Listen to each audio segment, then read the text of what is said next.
वैष्णो देवी हादसा, यूपी के मृतकों के परिजनों को मिलेगा 4-4 लाख का मुआवजा। उत्तर भारत में हो रही मूसलाधार बारिश ने जनजीवन को अस्त व्यस्त कर दिया है। जम्मू कश्मीर में बारिश और भूस्खलन से अब तक 36 लोगों की मौत हो चुकी है। इनमें से 32 लोग मां वैष्णो देवी मार्ग पर मंगलवार को हुए भूस्खलन में अपनी जान गंवा बैठे।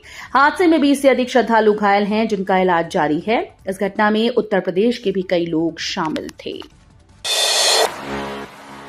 वाराणसी को मिली 7 वंदे भारत की सौगात, मेरठ तक सीधी कनेक्टिविटी शुरू।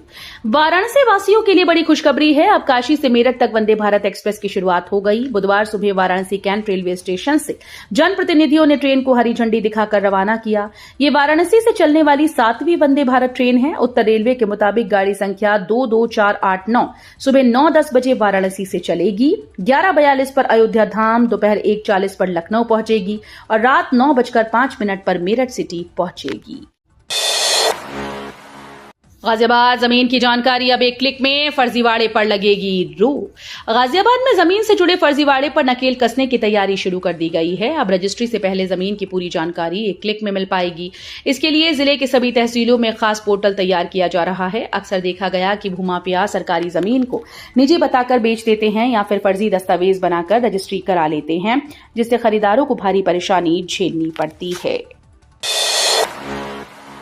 नोएडा ग्रेटर नोएडा के गांव को यमुना प्राधिकरण की सौगात, बनेगी विकास और स्वच्छता समिति। नोएडा और ग्रेटर नोएडा के अधिसूचित गांव के लिए बड़ी खुशखबरी है। जो काम अब तक नहीं हो पाया उसे यमुना प्राधिकरण अंजाम देने जा रहा है। प्राधिकरण गांव के लिए विकास और स्वच्छता समिति का गठन करेगा। इस समिति में अधिकतम 15 सदस्य होंगे, जो गांव से ही चुने जाएंगे। इसमें सामान्य पिछड़ा वर्ग और अनुसूचित जाति के सदस्य भी शामिल होंगे। आगरा में अस्पतालों पर नई सख्ती, बेसमेंट में नहीं चलेंगे ओटी और आईसीयू।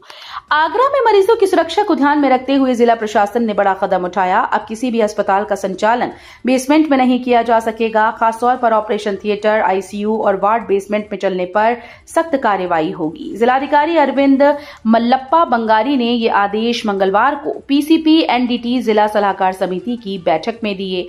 उन्होंने सीएमओ डॉक्टर अरुण श्रीवास्तव को निर्देशित किया कि 15 दिन के भीतर सभी अस्पताल, क्लिनिक और डे केयर सेंटर का सर्वे कर रिपोर्ट सौंपी जाए। अब अफसर न सुने तो सीधे सीएम योगी से करें शिकायत, जारी हुआ खास नंबर।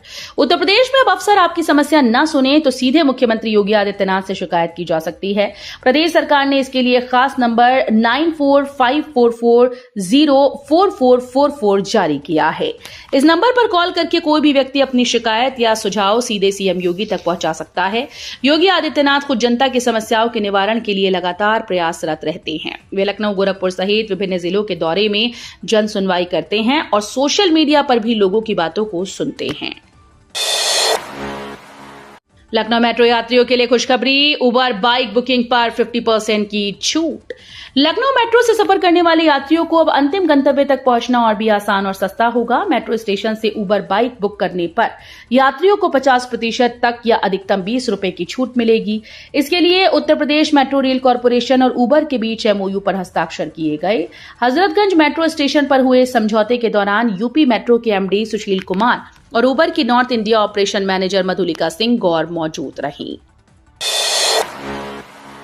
गोरखपुर में 120 एकड़ में लगेगी अंबानी की फैक्ट्री, मिलेगा स्थानीय युवाओं को रोजगार। गोरक्षनगरी के युवाओं के लिए रोजगार की बड़ी सौगात आने वाली है। रिलायंस समूह ने गोरखपुर में फैक्ट्री लगाने के लिए 120 एकड़ भूमि की मांग की।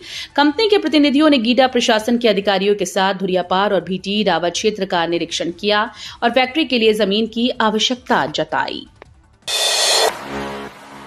सीएम योगी बोले, बीमार मानसिकता ने यूपी को बीमारू बनाया, अब शुचिता के साथ हो रही नियुक्तियां।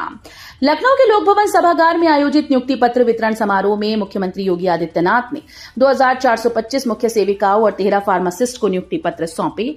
इस दौरान उन्होंने कहा कि सरकार का काम युवाओं के सपनों को मंच देना है, लेकिन पिछले 20 सालों तक प्रदेश में जाति और धर्म के आधार पर भेदभाव हुआ। नियुक्तियों में बंदरबाट होती थी, जिससे न केवल युवाओं का नुकसान हुआ बल्कि पूरे राष्ट्र की क्षति हुई। जन मृत्यु प्रमाण पत्र अब 24 घंटे में होगा जारी, लापरवाही पर होगी कार्रवाई। लोगों को जन्म और मृत्यु प्रमाण पत्र बनवाने में हो रही देरी और सुविधा शुल्क की शिकायतों पर अब सख्ती शुरू हो गई। महापौर प्रमिला पांडे ने अधिकारियों को निर्देश दिए कि प्रमाण पत्र 24 घंटे के भीतर जारी किए जाएं। नगर निगम मुख्यालय में नगर आयुक्त सुधीर कुमार और जोनल प्रभारियों के साथ हुई बैठक में महापौर ने चेतावनी दी कि तय समय सीमा में प्रमाण पत्र जारी न करने वाले अफसर और कर्मचारियों पर सख्त कार्रवाई होगी। सीएम योगी ने बांटे नियुक्ति पत्र। 1 सितंबर से यूपी में चलेगा नो हेलमेट नो फ्यूल अभियान। मुख्यमंत्री योगी आदित्यनाथ ने लखनऊ में आयोजित समारोह में 2425 मुख्य सेविकाओं और 13 फार्मासिस्ट को नियुक्ति पत्र वितरित किए। इस दौरान उन्होंने विपक्ष पर निशाना साधते हुए कहा कि पहले की सरकारों ने युवाओं के साथ अन्याय किया, लेकिन अब पारदर्शिता के साथ भर्ती हो रही है। वहीं प्रदेश में 1 से 30 सितंबर तक सड़क सुरक्षा के लिए विशेष नो हेलमेट नो फ्यूल अभियान चलाया जाएगा। यूपी के 2075 गांव का पानी खारा, पीने लायक नहीं, जल शक्ति विभाग का खुलासा। उत्तर प्रदेश के हजारों गांव आज भी पेयजल संकट से जूझ रहे हैं। सरकारी आंकड़ों के अनुसार प्रदेश के 2075 गांव का पानी खारा है और पीने योग्य नहीं। इनमें सबसे ज्यादा गांव आगरा जिले के हैं, जिसके बाद फिरोजाबाद और मथुरा का नंबर आता है। एटा सहित कुछ अन्य जिलों में भी खारे पानी की समस्या बनी हुई है। जल शक्ति विभाग ने माना कि इन इलाकों में स्वच्छ पानी उपलब्ध कराने के लिए पाइप पेयजल योजनाएं बनाई जा रही हैं। आईआईएम लखनऊ ने हाइब्रिड एमबीए के लिए आवेदन की तिथि बढ़ाई। अब 31 अगस्त तक कर सकेंगे अप्लाई। भारतीय प्रबंधन संस्थान लखनऊ ने अपने हाइब्रिड एमबीए प्रोग्राम के लिए आवेदन की अंतिम तिथि बढ़ा दी। अब इच्छुक उम्मीदवार 31 अगस्त तक ऑनलाइन आवेदन कर सकते हैं। यह आवेदन आईआईएम लखनऊ की आधिकारिक वेबसाइट iiml.ac.in पर किया जा सकता है। संस्थान के डीन संजय सिंह ने बताया कि हाइब्रिड एमबीए प्रोग्राम खासतौर पर कार्यरत प्रोफेशनल्स के लिए तैयार किया गया है, ताकि वे नौकरी, पढ़ाई और निजी जीवन के बीच बेहतर संतुलन बना सकें। बरेली से माउंट मुकुट पर्वतारोहण अभियान रवाना। लेफ्टिनेंट जनरल ने दिखाई हरी झंडी। गढ़वाल हिमालय की ऊंचाइयों को फतेह करने के लिए बरेली से माउंट मुकुट पर्वतारोहण अभियान की शुरुआत हुई। बुधवार को उत्तर भारत क्षेत्र के general officer commanding lieutenant general DG Mishra ने हरी झंडी दिखाकर दल को रवाना किया। यह अभियान पंचशूल ब्रिगेड के तत्वावधान में 12वीं बटालियन जम्मू और कश्मीर राइफल्स द्वारा संचालित किया जा रहा है। कुल 15 जवान इस दल में शामिल हैं, जो सितंबर 2025 के मध्य में माउंट मुकुट पर चढ़ाई का प्रयास करेंगे। आगरा, नकली दवाओं पर बड़ी कार्रवाई। मेडिकल एजेंसी के गोदाम से करोड़ों की दवाएं बरामद। आगरा में नकली दवाओं के सिंडिकेट पर एसटीएफ और औषधि विभाग की संयुक्त कार्रवाई लगातार जारी है। हेमा और बसंत मेडिकल के बाद अब मोती कटरा स्थित श्री राधे मेडिकल एजेंसी के गोदाम पर छापा मारा गया। जांच में दूसरी मंजिल पर बने गोदाम से करोड़ों रुपए की दवाएं बरामद हुई, जिनमें डायबिटीज समेत कई गंभीर बीमारियों की दवाएं शामिल हैं। यमुना डूब क्षेत्र में बने 35 आलीशान फार्म हाउस ध्वस्त, प्राधिकरण की बड़ी कार्रवाई। नोएडा में यमुना डूब क्षेत्र में बने अवैध फार्म हाउस पर प्रशासन का बुलडोजर चला। मंगलवार को नोएडा प्राधिकरण ने कई विभागों के साथ मिलकर सेक्टर 151 और 155 में कार्रवाई की और 35 से ज्यादा आलीशान फार्म हाउस ध्वस्त कर दिए। प्राधिकरण के मुताबिक ये निर्माण यमुना डूब क्षेत्र में किए गए थे, जो नियमों के खिलाफ हैं।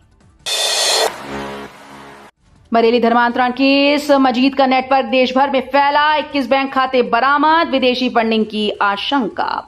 बरेली धर्मांतरण मामले में नया खुलासा हुआ। पुलिस और एजेंसीज की जांच में सामने आया कि आरोपी अब्दुल मजीद का नेटवर्क देश भर में फैला हुआ है। उसके और गिरोह के सदस्यों के कुल 21 बैंक खाते मिले हैं। मजीद के 3 और उसकी पत्नी के 2 खातों में 13 लाख रुपए से ज्यादा का लेन देन सामने आया। आशंका है कि गिरोह को पाकिस्तान समेत अन्य देशों से फंडिंग हो रही है। फिलहाल जांच एजेंसीज अलर्ट पर हैं और खातों की गहन पड़ताल की जा रही है।